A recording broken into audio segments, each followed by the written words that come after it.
we're going to continue in another part. I put the deal out there that the perfect storm, and we're going to talk about that. We're going to talk about a storm. We're going to talk about what effect we have on getting ourselves into the storm.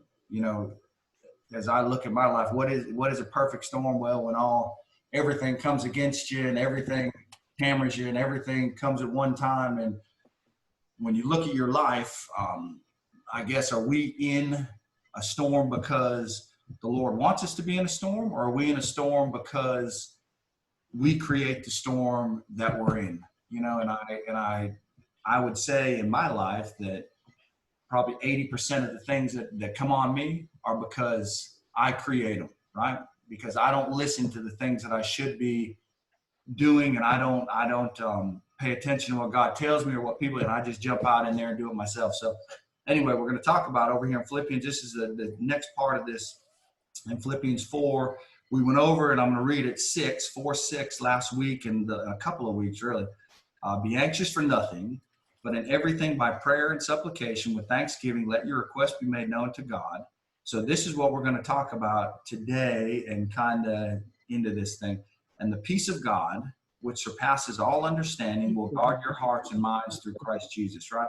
So my first question is, when we talk about the peace of God, what is the peace of God in our lives? The world will try to give you a different peace. The world will try to sell you different things that you're gonna have peace, or you're gonna have comfort, or your life's gonna be easier with this. And are we listening to that, or are we truly getting what God's peace is for us? But before, when you read this verse right here, it says you need to be praying to God. You need to bring your concerns to God. You need to understand who God is in our lives, understand what a powerful God He is.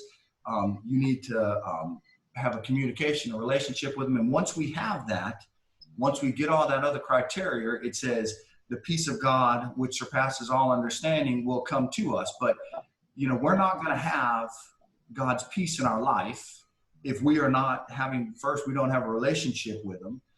We're not understanding what He can do in our lives. We're not praying to Him. We're not bringing our concerns to Him.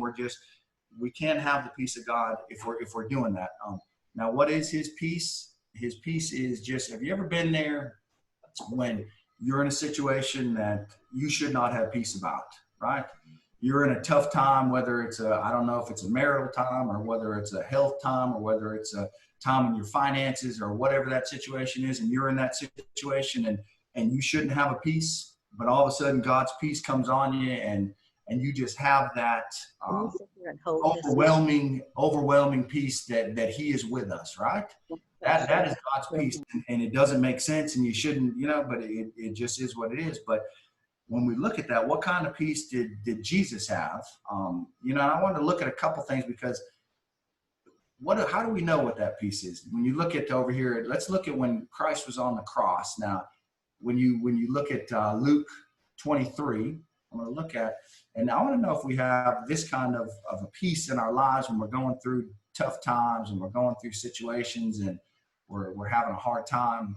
Luke 23, this is when the Lord was he had that relationship with God, right? He had the relationship with Him. He was speaking to Him, and he had that communication. He was bringing his needs to Him. He's doing all the stuff that he should do. The peace of God can come to him. It says in Luke 23 and verse 34, it says that Father, he's on the cross now. He's getting ready to be crucified, right? And he's talking to the criminals. One's on his left, one's on his right. One's making fun of him. One is not. One is talking to him and saying, how are you here? Why are you here? What's going on? And he says, Father, forgive them, for they do not know what to do. They do not know what they're doing. Forgive them. Do we have that peace in our life, the peace of God, that we have that forgiving peace, that we are able to take what the world is giving us and give peace back, give forgiveness back, because when we have in our heart unforgiveness, right? What is unforgiveness in our heart? What is unforgiveness when we deal with other people and we deal with other things? And can I be at peace if I am not forgiving the people in my life? And that's what Jesus is saying. He's saying, look, I've got this peace of God and I am so peaceful and I have this in my heart that I am able to give forgiveness, give whatever. And he says down here further, if you look down further, it says, assuredly I say to you, this is verse 43, assuredly I say to you, now you remember he's on the cross, today you will be with me in paradise. He gives that salvation, right? He gives that. When we talk about giving forgiveness to people, are we helping people to understand what God's salvation is, right? And there is, you cannot have in this world, you cannot have that peace and that forgiveness and that giving out of that salvation if we do not have that relationship with the Lord, right? If we do not have that communication with him. Remember, we talked about that relationship is actually a two-way street. It isn't God just sitting up in heaven, right? And we're just down here doing whatever. This is a relationship just like with our family. We talked about, do I have a relationship with my wife? Am I forgiving her? Am I giving her peace? Am I offering her salvation? Am I offering her forgiveness? Am I doing that? Or am I just going through my life, doing my own thing, not having a relationship? Because the Lord wants us to have a relationship with him. And what I want to look at over here in John 16, because is there a difference between where do we seek that peace and that just stuff like that? Where do we seek that? Do we try to get that out of the world? And tell me, does the world give us peace? Do we have peace in the world? What does John 16:33 say? I'm going to look over here at it. John 16:33. This talks about, then Jesus said to them, assuredly I say to you, do not give you bread from heaven, but my Father gives you the truth. No, that's wrong. That's not the right verse. John 16, so I'm in John 6. John 16:33. I'll get over there in a second here, and we'll see it. John 16:33. This says, these things I have spoken to you. Now, this is the Lord speaking to his disciples. These things I have spoken to you, that in me you may have peace, right? In God you may have peace. It says, in the world, what are we going to have in the world? In the world, you will have tribulation, right? Are we going to have tough times in the world? Can we go to the world to get our peace? Can we go to them? He says, in the world, you're going to have tribulation, but be of good cheer. Why? Why be of good cheer? He says, I've overcome the world. Do we understand that when we have a relationship with God, when we are in a relationship with him, he has overcome the world. So all this stuff that we're going through down here, all these hard times, all this tribulation, all the difficult things, we don't have to worry about that, right? Does that mean it's going to be easy for us? Does that mean the stuff down here and the people down here and the people we deal with and the situations we deal with and all that is going to be easy? No, it's not. But God has overcome that, right? He already knows the situations that we're going to be in. He already knows the things that we're going to go through before we ever go through them. He's already taken care of that. Does that mean that he's always going to give us exactly what we want? Does it mean that he's always going to give us the outcome that we want? Or are we going to be stuck here and say, Lord, I know that you have a plan for me, but this is not necessarily what I was thinking it was going to be, Lord. But I'm going to continue with that relationship with you. I'm going to continue praying to you. I'm going to continue reading and following you because I know that you have a plan for my life. What do? We jump out into the world and say, you know what, Lord, you're not speaking quick enough. You're not answering quick enough. You're not doing what I think I need done. Thanks, Sharon. Huh? Say it again, Christy. Oh, no, no, I was just agreeing with you, Chad. Okay. But is it not true that as soon as stuff comes on us and it's hard, we jump out into the world and say, forget about you, God, I've had enough. I'm not going to do that. And then we get out in the world, and we're going to have trouble. The world's going to give us a false sense of hope, a false sense of peace until we get out. And that's what we're going to talk about today. It's a really neat story that we're going to talk about over in Acts. But as we look at worldly peace, it's false and it's temporary. It's failing and it's passing, right? I can have a good job. I can make a lot of money. That can temporarily satisfy me. I can have a good relationship. And that can temporarily satisfy me. I can have good health. That temporarily satisfies me. It does not last, right? We cannot depend on what the world tells us for the peace. And what we're going to turn to over here, we're going to go over to Acts. And this is a story I'm going to, because the question that I asked you was, do we cause some of the problems that we have in our life? Are we sitting in this storm that we're in because of choices that we've made? Not always, right? There's not always. Sometimes, you know, we just have to go through things, right? But I'm telling you, more than not, when I look back at my life and I look at the situations that I put myself in and gone through, most of them I brought on myself, right? And most of them I'm still, getting hammered with half the time in my situations. But let's look over here at Acts 27, and we're going to talk about Paul over here. And this is where the message is. But I want to know that if God is the only one that can give us peace, true peace, peace that is lasting, peace that's not going to go away, are we trusting him to give us that? That's a question I want you to think about. What I mean by that is that, do we trust that God is going to give us that peace? And do we want that peace? Now, what does that mean? Because you say, well, of course God wants, he's going to give me peace. And of course I want to have peace. And of course I don't want to be anxious. And of course I don't want to do whatever. But is that the truth? Sharon says in my life, just my life, man. She says, if everything's going good for you, if everything's peaceful and everything's on track and you're looking for a problem, right? You're looking for something to go wrong. You're anxious and you're upset because something is not going wrong. It's like that is our comfort zone because that's all we know. It's hard to let go of the things of this world, and it's hard to let go of our anxieties, and it's hard to let go of our hard times and our struggles, because that is what we think we can control. Does that make sense? That is what we think we can control. So I'm going to hold on to that thing and I'm not going to let it go. Instead of saying, Lord, I'm giving this to you. Whatever this is in my life, I'm going to give it to you, and I'm going to trust that you're going to give me what I need to have to get by on this thing, right? And once we release that, once we've truly released whatever it is in our life that we are holding on to and struggling with and continue, that is when God says, okay, Chad, now that you've given that to me, now I can start to deal with that in your life. Now I can start to take care of that. Now I can start to comfort you in that or make amends for that or do whatever, but I can't do it if you're holding on to it and you will not give that to me, right? So let's go over here to Acts 27. This is talking about Paul. Paul is the one that over there in Philippians, he's the one that's writing, be anxious for nothing and everything by prayer, by supplication, with thanksgiving, give it to God, and I'm going to give you my peace. That's Paul. Now, does he have any way to know, or has he been through anything that he can say that and he knows something about it? Well, he's writing this in prison. Well, he's been through storms his whole life. He's dealt with God, and God has brought him through. He's had good times. He's had bad times. He's had hard times, but God continues to bring him through. Now he finds himself right here in Acts 27. Now, this is a good story, and this is something that I want you to think about in your life when I said, do we cause some of the storms that we have? Or do we just listen to the world and the people of the world? Now look here. Yes, we do. Yes, we do. Yeah, we do. We cause a lot of the storms that we have. Continually.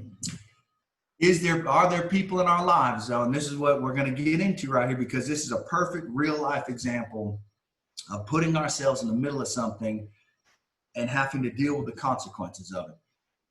And I want you to think about, what is it in your life as we go through this story? And I asked Sharon this morning, what are the things that, what are the things in our life that we're either looking at getting into or that we're already into dealing with it?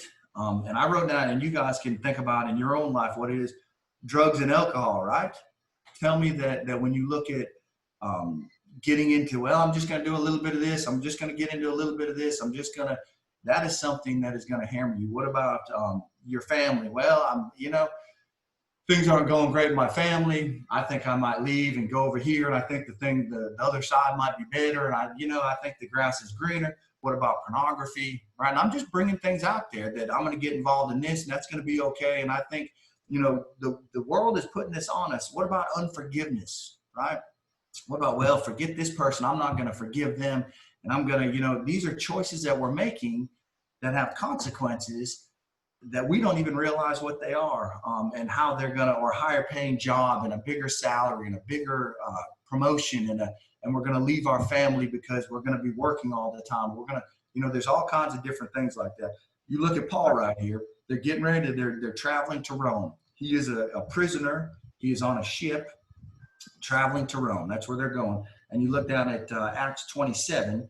You look at verse 9. It says, now when much time had been spent, sailing was now dangerous because the fast was already over. Paul advised them, saying, men, I perceive that this voyage will end in disaster and much loss, not only of the cargo and the ship, but also of our lives. What is Paul doing right there? Paul's just a prisoner. Paul to them is a nobody. Paul to them has no say at all, right? He's just somebody that's on the ship traveling. And he said to these guys, he's saying, I know you guys want to sail over there to Rome, right?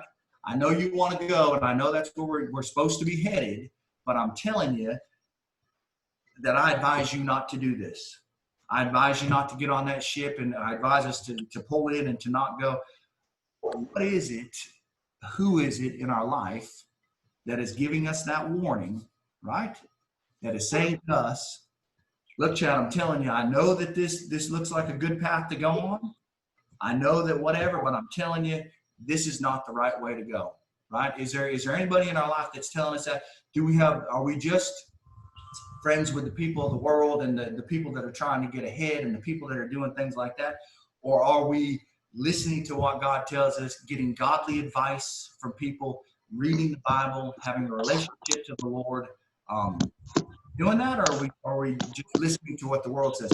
He says, I'm telling you guys that if you get on this thing, this is going to end in disaster. And the first step in the problems and the trials in our life is when we look at a situation that looks pretty good, and all of a sudden we're saying, you know what, man, I'm going to go on this. Girls. There's somebody that says to us, don't do it. And we're saying, I'm going to do it anyway, right? So let's look. I got, and these are a bunch of, like, this is a take heed statement. This is in your life. Take heed when somebody tells you to take heed. And I said, don't be deceived. This is not going to go well for you. Take heed. Think about what's going on. I'm just the voice of reason out there that is telling you that you should not do this, right? How many situations in our lives you tell your kids that, right? When you're out there and you're dealing with kids and you're dealing with situations and peer pressure, don't listen to what people tell you. You've got to use your best judgment on that. You've got to use what you've been taught. You've got to use but when something comes into our lives, what do we do with that? We all of a sudden, we forget about all the reason and all the things that we should be thinking about. And we just decide, well, you know what? I'm not going to worry about it. I'm just going to go and I'm just going to do it. Right. And I got over here, Deuteronomy 8, and I want to see what this verse is. But this is, a take heed statement. And this is, I don't know if this is really relevant necessarily. This is just something that Deuteronomy 8, this is verse 11. And it says, beware that you do not forget the Lord your God by not keeping his commandments, his judgments, and his statutes, which I command you today. It says, lest when you have eaten and are full and have built beautiful houses and dwell in them, and when your herds and your flocks multiply, and your silver and your gold are multiplied, and all that you have is multiplied, when your heart is lifted up and you forget the Lord, right? Your God who brought you out of the land of Egypt.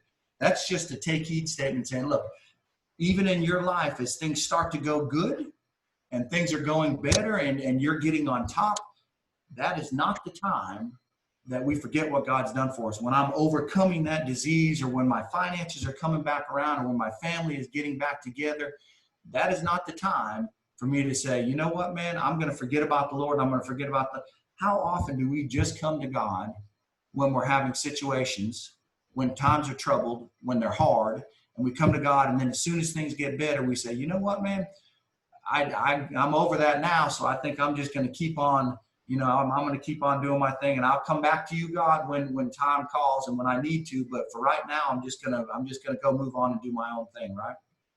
That's just something I wanted to stick in there, because I think that during this virus and during this stuff that we're going on right now, and during the financial stuff and the isolation stuff and all this, that we're finding God and we're getting a relationship to him and we're talking to him more and we're depending on him more.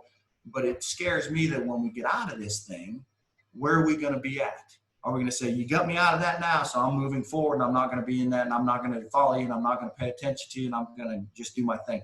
So it says right here, this is Paul saying, I perceive that this is going to end in disaster. Look, I'm telling you, don't do it, man. Right now, what is the response of the people on the ship? Because this is our life, that we're looking at a situation. We're saying, nah, I think I'm going to jump over into this, whatever it is in your life, wherever you're dealing with right now.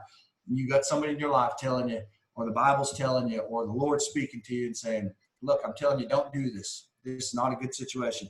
It says right here, verse 11, this is Acts 27:11. It says, nevertheless, right, even though Paul's telling them not to do this, even though he's saying this is not a good idea, I don't think you should do it. Nevertheless, the centurion was more persuaded by the helmsman and the owner of the ship. It's saying that the one that is over the ship and the one that's guarding Paul and guarding the people, he is more persuaded by the person that is in charge of the ship and the owner of the ship, right? Now, when we're doing that, who are we listening to? That's the question that you got to think about. Who is it that we are listening to? Right? When we have somebody that tells us not to do something and we're starting to think, okay, maybe I shouldn't do that. Well, then all of a sudden you have somebody coming in and saying, hey, Chad, let me tell you what, man, this is not as bad as you think it is. This will be okay. And somebody's trying to persuade you to do something differently than what you know you should be doing, right? And you're like, well, maybe, and they put that seed of thought in that says, well, maybe this would be okay. You know, maybe this would be all right to do this. I want you to look over here, Romans 12:2. And this says, I beseech you therefore, brethren, right? By the mercies of God, this is Romans 12:2. By the mercies of God, that you present your bodies a living sacrifice, holy, acceptable to God, which is your reasonable service. That's saying you present yourself to the Lord and you do what God would have you to do, and you do. And it says, and do not be conformed to this world. When these guys are telling the people on the boat, they're saying, no, this will be okay. When whoever it is in your life that's trying to persuade you or persuade me to do something differently than I know is right, this is saying, do not be conformed to this world. Do not go with what the world tells you. Anybody that can look at the world nowadays and look at what's going on in the world, do we see that there's a problem with it? Do we see that there's a problem with the things that are in the world? It says, don't be conformed to this world, but be transformed by the renewing of your mind, that you might prove what is good and acceptable and the perfect will of God. What is that saying? That don't be conformed to the world. Don't do what the other people are telling you to do. But rather than that, there's always a second thing that you're supposed to be doing. He says, rather than being conformed to the world, be transformed to God. And it says, how are you transformed to God? By the renewing of your mind, right? How do we renew our mind in Christ? Going to church or listening to people that are godly, reading the Bible, doing things that we should be doing. That is renewing our mind so that we do not fall into the trap of this looks better and I'm jumping out and I'm going to get in this. Because I'm telling you, once you jump out into that situation, or once you get into that, or once you leave this, or whatever it is, you're in it and you're not coming back from it for a while, right? Can the Lord forgive you? Yes, he can forgive you. Can you get back on track? Yes, you can. Is it an easy thing? No, it's not. So going back over here to Acts 27, it says, but nevertheless, the centurion was more persuaded by the helmsman and the owner of the ship, by the things spoken by Paul. He said, look, this guy's a Christian. He's looking at what God tells him to do. And you know what, man, that's not the best way to go. That's not the way we need to do this. And he says in verse 12 right here, and this is the course of the way that we go in our lives. We see something we shouldn't be doing. We have somebody that tells us we shouldn't be doing it. But all of a sudden, a couple more people say, no, you can do that. And then all of a sudden it says down here in verse 12, and because the harbor was not suitable to winter, and because the situation didn't exactly look like it was easy right now, right? That's what he's saying. He's saying, when I'm in my life and everything is not going exactly how I think it should go. Everything is not as easy as I think it should be. Everything's not as fun or as exciting or whatever that it needs to be. And they're saying because everything wasn't perfect where they were at, it says that because the harbor was not suitable to winter in, the majority advised to set sail from there also. Now you've got that the majority is saying, so now you've got persuaded by a couple of people, right?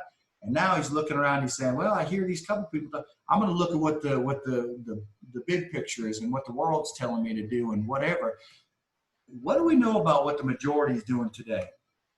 Does anybody want to add in on that? On if you look at the way the world is going today, and you look at the way the majority is going, and you look at the situation that we're in, is it advisable to follow what the majority is doing? I'll give you a second. Anybody want to add in on that? You can add in. No, we should never follow what the world is doing. Why not? Why shouldn't I follow what the world's doing?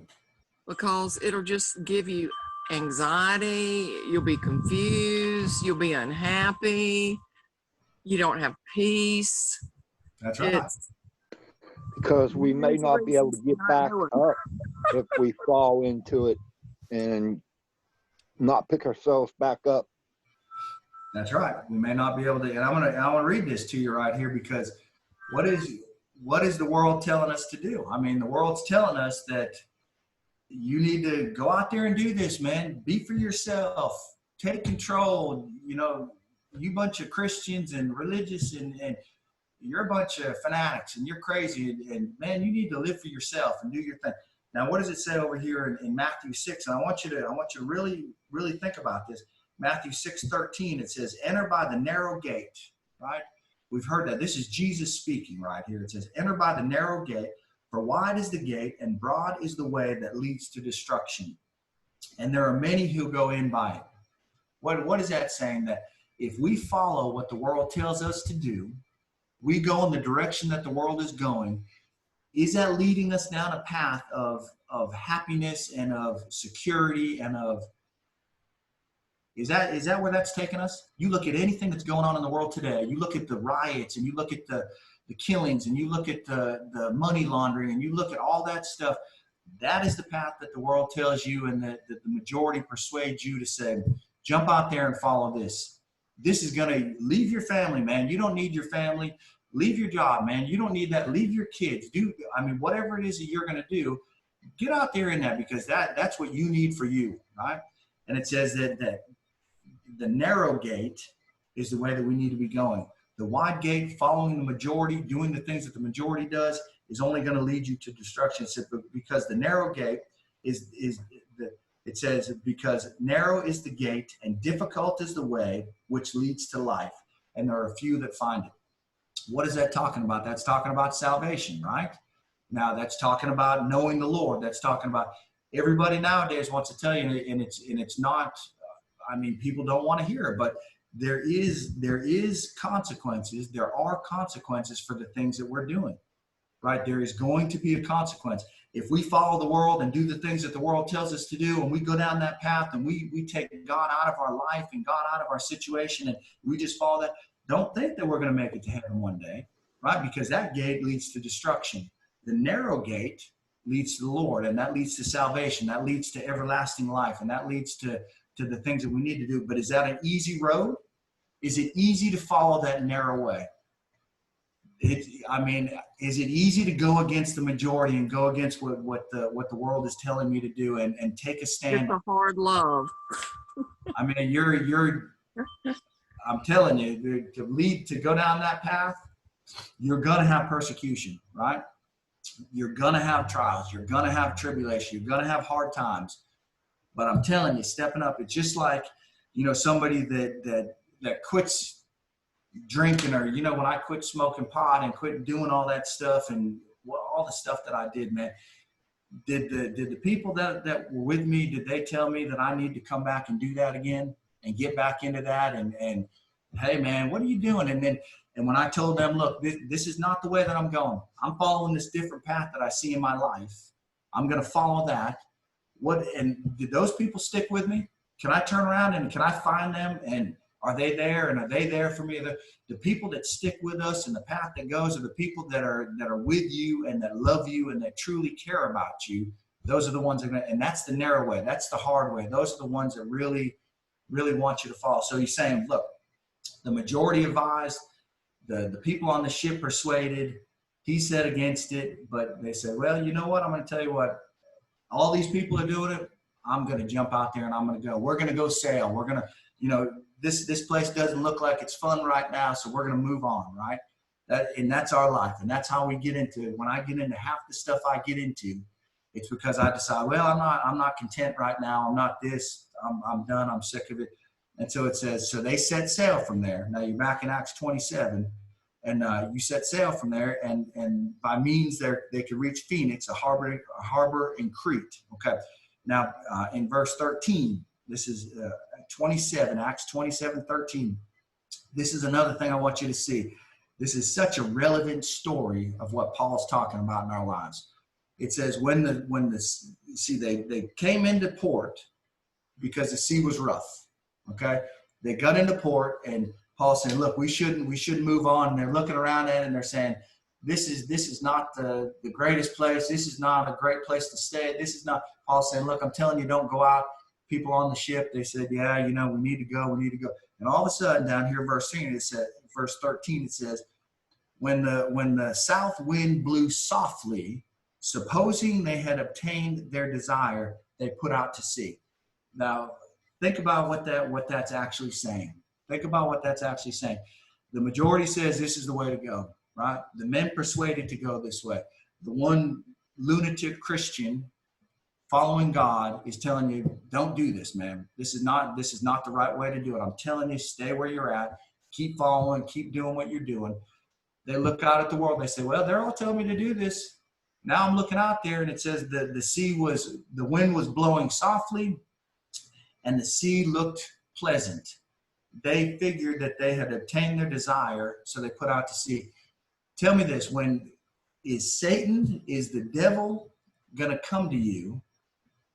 Is he going to come to us? And let me put it for an example, and if you get offended, you get offended. But is he going to come to me and say, look, Chad, I think you need to start doing meth, man. I'm telling you that this is a better avenue to go, man. This will give you energy. This will help you to do more stuff. This is fun to do. This is whatever.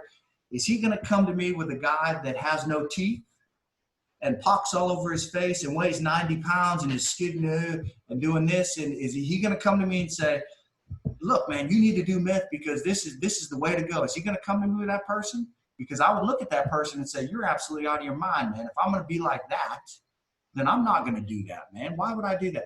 How does the world and how does Satan come to us?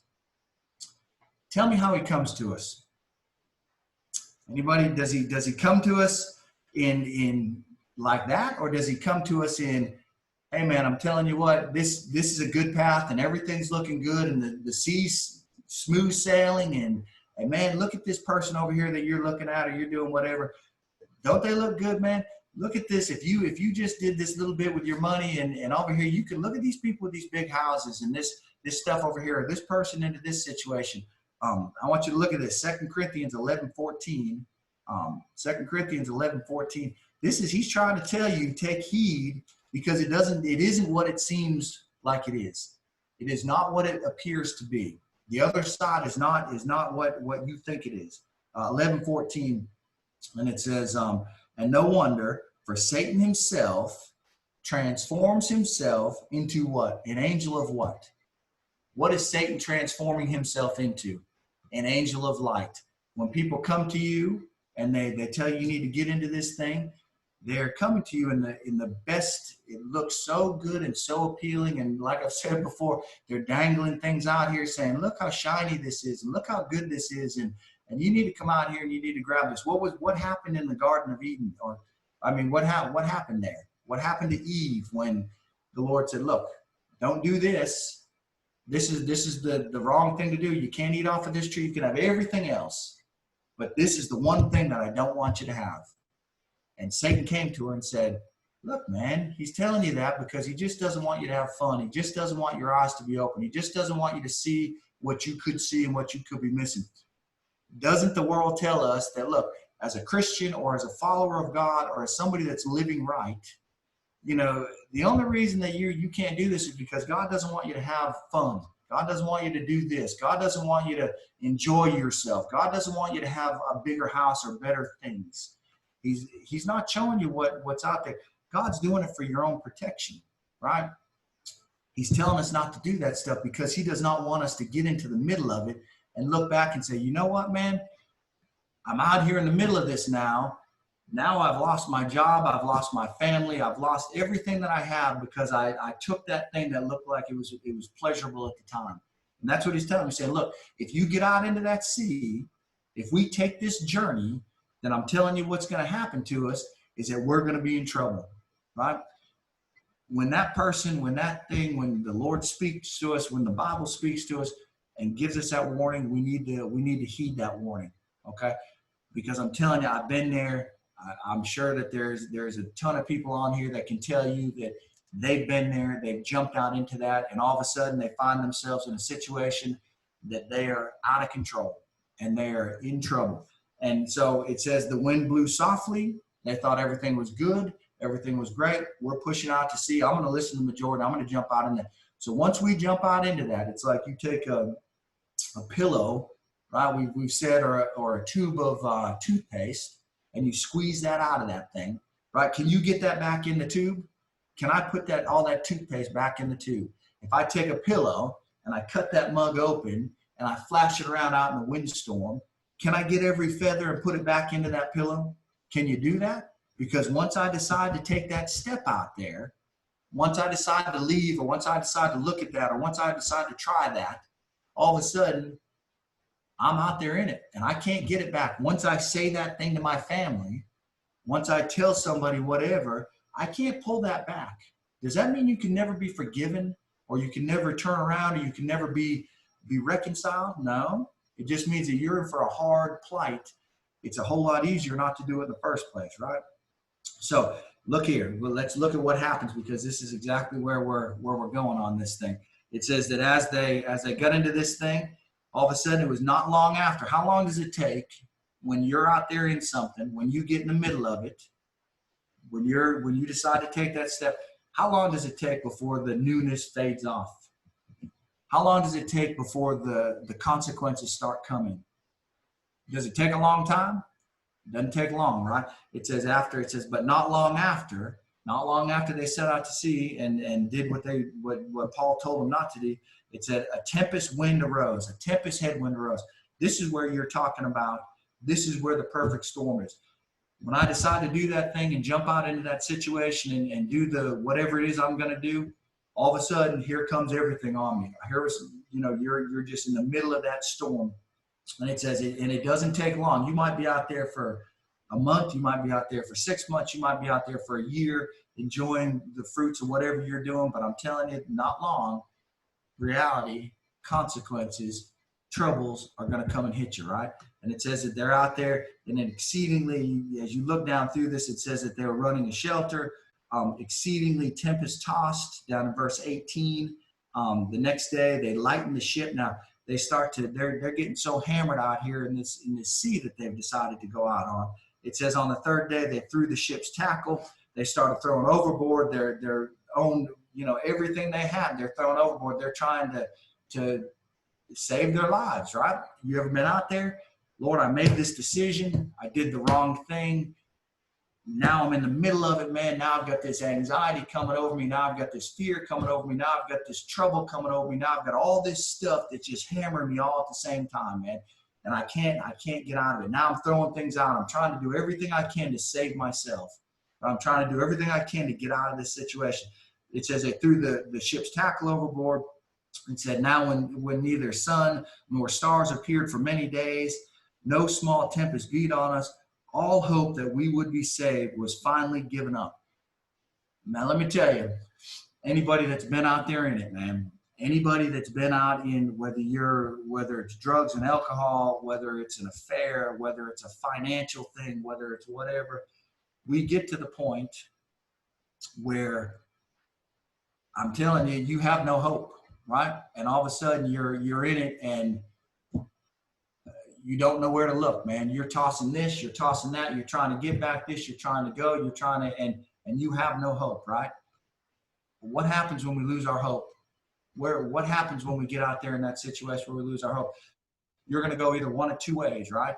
You're going to either finally turn around and say, Lord, I'm at rock bottom, man. I did what I wasn't supposed to do. I need you to forgive me. I need you to help me. I need you to take care of me. Or you're going to say, you know what, man, there is no hope. And I'm either going to end myself. I'm going to end the situation I'm in, or I'm just going to keep on going down this path and I'm just going to get out there and destroy myself. Right. I mean, that's where they're at right there. That's a situation they're at. Now, when what does it take in our lives to listen to God, man? What does it take in our lives for us to start listening to God? Does it take getting down to that bottom and getting down to the to where we're hopeless and we're dying and have given up, right? I'm telling you, don't give up, man. I don't care what the anxiety in our life is, what the trouble in our life is, what the diagnosis in our life is, what the fear in our life is. We cannot give up, because is the Lord in control? Is the Lord in control? And I'm gonna ask you this. We can walk away how far from God before he turns and says, you know what, I'm done with you, and I'm giving up on you, right? We don't get out there too far that the Lord doesn't turn around and have his hand right there. When we turn around, he is standing there with his hand saying, you know what, Chad, I know you've screwed up. I know you've messed up. I know you've done this, but look, I'm right here for you. I'm not, don't give up. Don't give up hope. Keep on pushing on. I know your family's not in the best situation. I know your health. I know your finances. I know you've done some things, but Chad, don't give up on it, man. I'm right here for you. Now, this is where they're at. And it says, this is verse 21, but after a long absence from food, Paul stood up in the midst of them and said, men, you should have listened to me and not have sailed from Crete and incurred this disaster and loss. This is Paul. So Paul, who said at the beginning, said, look, man, this is not what you need to be doing. That's that person. They go through this. They're out there 14 days. They hadn't eaten. They've lost stuff on the ship. They're thinking they're going to die. They're hopeless. They're at the bottom. Paul stands back up. Now, what if we are that person in somebody's life? Now that's what I want you to ask. If we are the person in somebody's life that tells them, look, man, don't do whatever it is that you're doing. Don't get out there and do what you're doing. And then they do it anyway, right? And they get out there and they do what they shouldn't be doing. They do what they don't. Are we the person in their life that when they come back around and they realize what they've done, are we the one in their life that is going to say, you know what, man, I told you so. You shouldn't have done it, you knucklehead. And now I'm forgetting about you, and I'm just going to cut you down, and I'm not going to accept you back in. Or are we the person that's right there saying, you know what, I know you did this. I told you you shouldn't have done it, but you know what? I'm still here for you, right? How are we going to be? Because the world, once we turn and do whatever, they could care less about us. They're not coming back for us. They're not going to help us. But as a Christian, that comes into your forgiveness and into your love for people and what you're doing. When people offend us, when people do us wrong, when people don't take our advice, and this is a hard thing for me, that if I tell you, hey man, you need to try to do this, you need to try to help yourself, you need to try to do whatever it is that you're doing, and you need to step up and do the right thing and act the right way, or this is not good for you, and they don't listen to me. How hard is it for us to come back to that and forgive them and say, I know that you screwed up, but with your kids, and you want them to know that, hey man, you should have listened to me, and you should have. That's not the way we need to be, right?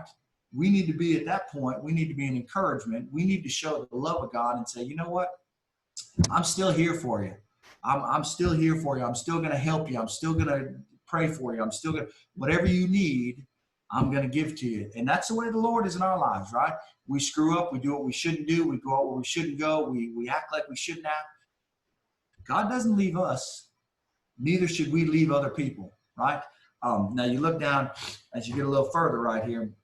They're getting beaten. They're getting hammered. Paul stands up and he says, you should have listened to me. Now he does give them that warning. He says, look, you should have done this, but he also gives them a little bit of encouragement here. And this is what I'm saying, that we are not at the end of our rope, right? We are not at the end of our line. We are not where we cannot be forgiven and reconciled and taken back in. And this is what Paul says to him. He said, and there's three things here that he tells them. It says, and now I urge you. He said, you should have listened. Now, verse 22, he says, and now I urge you to take heart. He's saying, look, I know you have no hope, but what I want you to do, I want you to pick yourself up. I want you to focus back on what you need to be focusing on. I want you to do what you need to do. I urge you to take heart, for there will be no loss of life. right? He's saying you're not going to lose any life. He says among you, but only the ship. You're going to lose your stuff. You're going to lose the things that you were trying to get here with, but you're not going to have any loss of life. And he says, for there stood by me this night an angel of God. Now, what do we know about that? He's telling them that there's an angel of God that stood by him. Do we believe?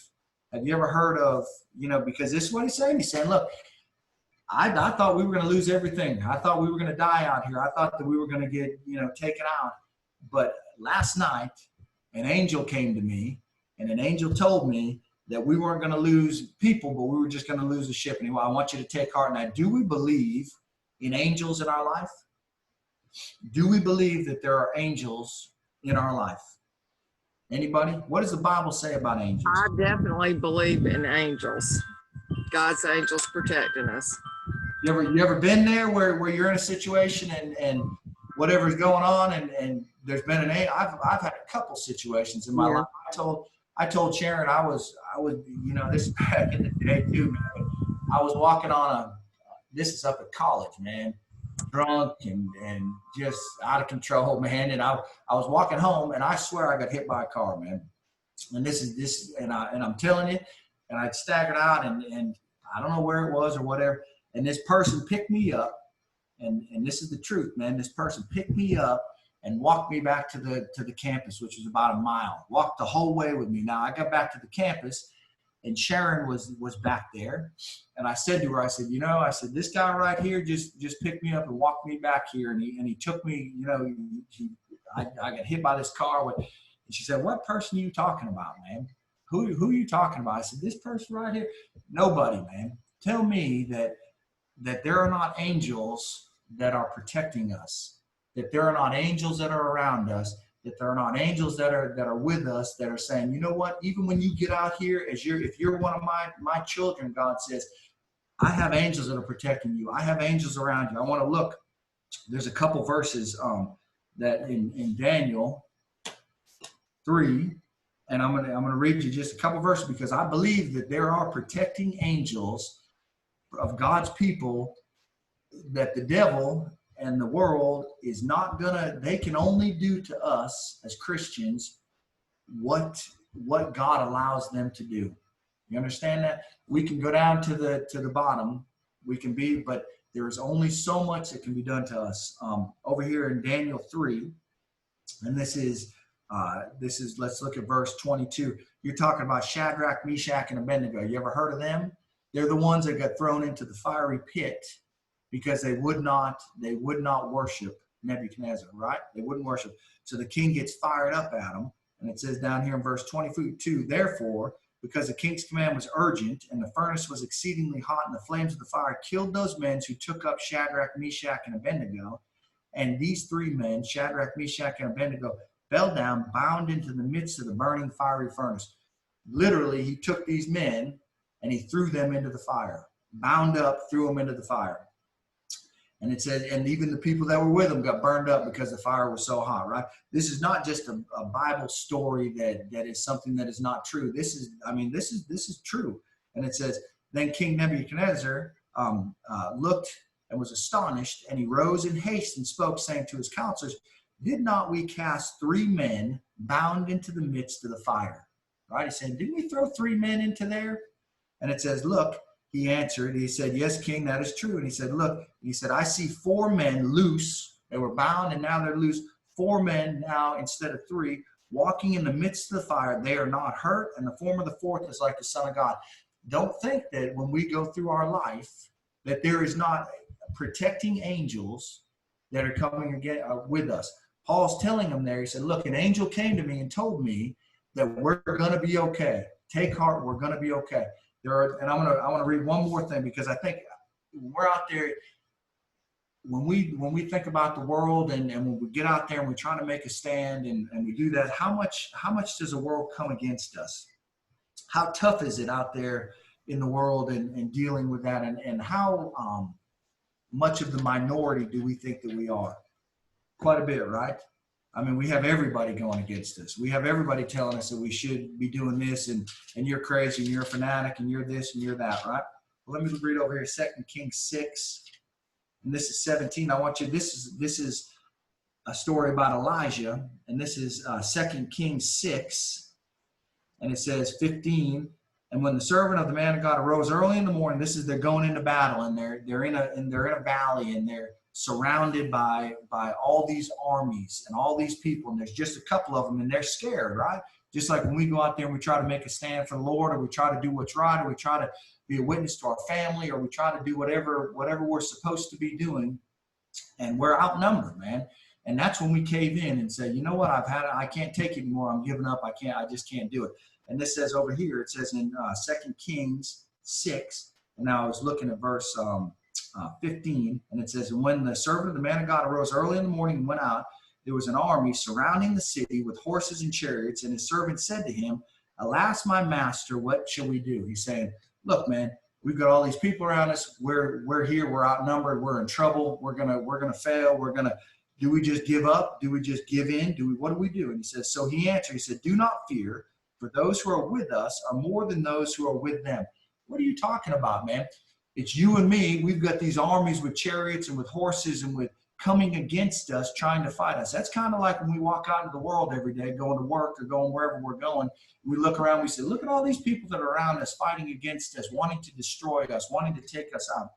And he said, no, man, there's more people with you than with them. And he's like, what are you talking about? And Elijah prayed and said, Lord, I pray, open his eyes that he may see. The battle, listen to me, the battle is not of flesh and blood, okay? I'm telling you that. The battle that we are in is not of flesh and blood.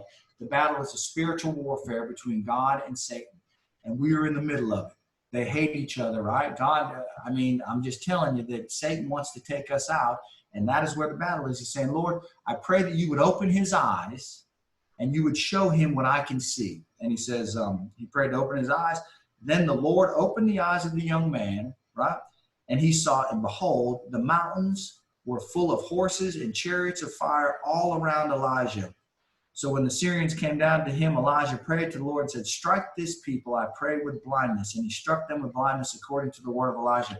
He looked up, and the Lord opened his eyes up. If we could only see, how much encouragement will we get if we could only see the forces that are with us, that are on God's side, and if we could only understand that God is in control, God has overcome the world, God is on top of everything, God already knows our situation.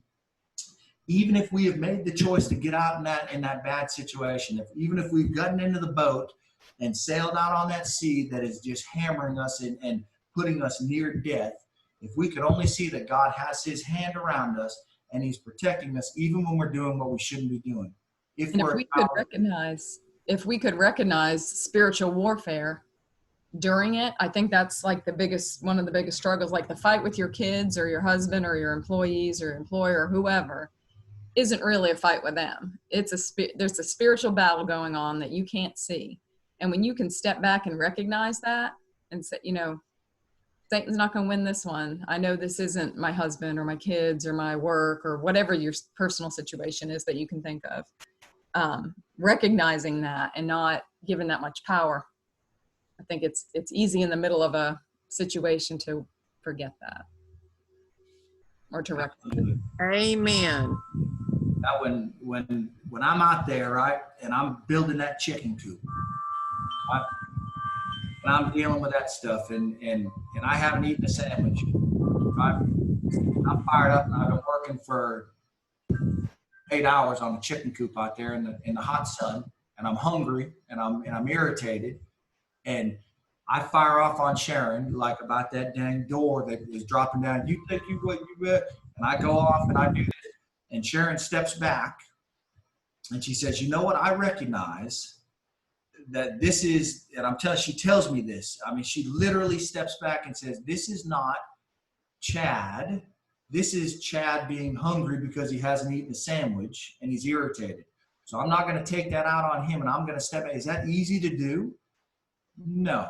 But does she do that? Yes. Spiritual warfare is the same thing in our lives. When we see things coming against us, if we could step back and say, this is not this person necessarily. This is the situation that's going on. And I'm going to act like Jesus acted. and I'm going to forgive them, and I'm going to love them, and I'm going to take care of them, and I'm going to help them. Does that mean that we enable people? Does that mean that we enable them to do the things that they're doing? No. We take a stand, but we love them in that, right? And that's where Paul is saying, an angel of God came down to me, and he said, we're going to be okay, right? And as we look at our situation, we look at it, we have got to recognize that there is more to this thing than I can see. God knows where we're at. He knows what we're going through. He knows what we're going to be into. And he's already figured out a plan before we even had the problem, right? And he already knows on that ship, he already knows what he's going to do with them before they're even out there on the ship. Because does he know the stupid decisions that we're going to make? Does he know the things that we're going to do? Yes. And I guess I'm out of time. I'm looking at this thing. I don't have a deal on here. I take it that it's 9:45, so I guess I've gone over my time. I know people are in church, and we've had less people on here because they're in their own church and whatever. We're sending